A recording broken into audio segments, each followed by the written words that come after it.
ओम शांति। गुड़गांव से ब्रह्मा कुमारी सुदर्शन बहन जी लिखती हैं कि मैं पहली बार सन 1960 में साकार बाबा से मिली थी। नुमा शाम का समय था। बाबा को साधारण रूप में देखा। शिव बाबा देखने में नहीं आया तो थोड़ा दिल शिकस्त हो गई, क्योंकि मुझे अभी थोड़ा समय ही ज्ञान में हुआ था, इसलिए ज्ञान की गहराई को भी नहीं समझा था। परंतु बाबा का व्यक्तित्व प्रभावशाली लगा। दूसरे दिन मैं सुबह क्लास में जाकर बैठी।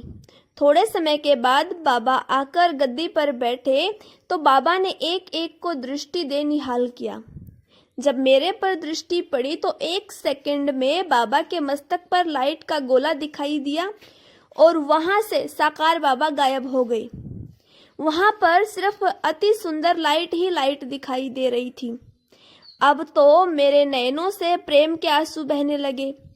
मन आनंद से भर गया। 1 सेकंड भी नैन झपकने को मन नहीं कर रहा था।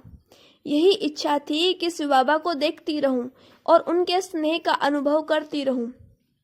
थोड़े ही समय में यह दृश्य समाप्त हो गया और ऐसे लगा मानो मेरी जन्म जन्म की परमात्मा को पाने की आश पूरी हो गई। आज मुझे अपना जन्म जन्म का बिछुड़ा पारलौकिक बाप मिल गया, जिसकी खोज में बचपन से भक्ति व्रत नियम किए वह दिन आज आ गया। मेरा प्यारा शिव बाबा मुझे मिल गया।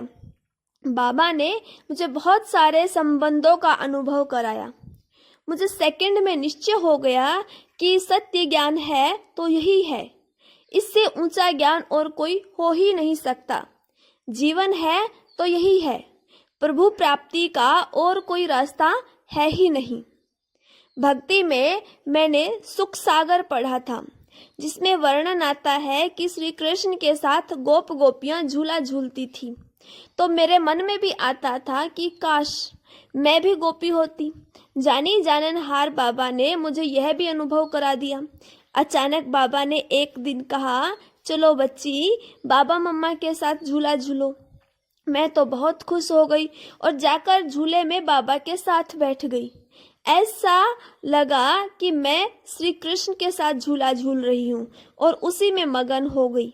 तो बाबा ने यह भी आश पूरी कर दी। एक बार की बात है, बरसात के दिनों में बारिश बहुत तेज हो रही थी। हम ट्रेनिंग सेक्शन में ठहरे थे। क्लास में जाने के लिए रूम से बाहर आए तो अभी जहाँ शांति स्तंभ बना है वहाँ बहुत पानी भरा हुआ था। उसमें ईंटें रखी हुई थी। मैं धीरे धीरे ईंटों पर पैर रखकर आ रही थी। सामने से बाबा आ रहे थे। उनकी नज़र मेरे पर पड़ी। उनको लगा होगा कि बच्चों को बहुत तकलीफ हो रही है। साइड में लंबे पत्थर पर रखे हुए थे। उसी वक्त बाबा खुद 2-2 ईंटें लगाकर ऊपर लंबे लंबे पत्थर रखने लगे। बाबा को देखकर सभी बच्चे दौड़कर आए और कुछ ही पल में पत्थरों का पुल बना दिया। सचमुच बाबा कितने निरहंकारी थे। एक बार मैं मधुबन में बाबा से मिलने आई थी और बाबा के रूम में बैठी थी। वहां एक और पार्टी से बाबा मिल रहे थे। एक गांव का बुजुर्ग भाई अपने साथ एक गठरी लाया था।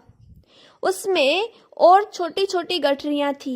किसी में दाल, किसी में चावल, किसी में आटा था। वह ले तो आया, लेकिन उन्हें देने में उनको लज्जा आ रही थी कि इतने बड़े बाबा को ये छोटी सी वस्तु कैसे दूं। वह गठरी को छुपाने लगा, लेकिन बाबा तो बच्चों के दिल के भाव को जानने वाला है। बाबा की दृष्टि उस गठरी पर पड़ते ही बाबा ने कहा, लाओ बच्चे लाओ, बाबा के लिए क्या लाए हो। बाबा ने अपना लंबा हाथ करके उसकी गठरी ले ली और बाबा ने उसे खोला तो अलग अलग छोटी छोटी गठरियां बंधी हुई थी। यह देखकर मुझे सुदामा की कहानी याद आ गई। फिर तो वह भाई के द्वारा भोली भंडारिन को सब गठरियां भेज दी गई और कहा कि आज यही दाल और चावल डालकर ब्रह्मा भोजन बनाना, बाबा स्वयं भी खाएंगे। ऐसे थे गरीब बच्चों के गरीब निवाज बाबा। आज भी जब मैं मधुबन आती हूँ तो यह दृश्य मेरे मन में तरोताजा हो जाता है। एक बार बाबा दिल्ली में मेजर की कोठी पर आए थे। मैं भी बाबा से मिलने गई, जहाँ हजारों बच्चे आए थे। बाबा अपने हाथों से सभी को चाय पिला रहे थे। मैंने ये दृश्य देखा तो ऐसा लगा कि इतना बड़ा बाबा सेवाधारी बन सब बच्चों की सेवा कर रहे हैं और बच्चे चाय पीकर आनंदित हो रहे हैं। ऐसे थे हमारे निर्माणचित अलौकिक बाबा।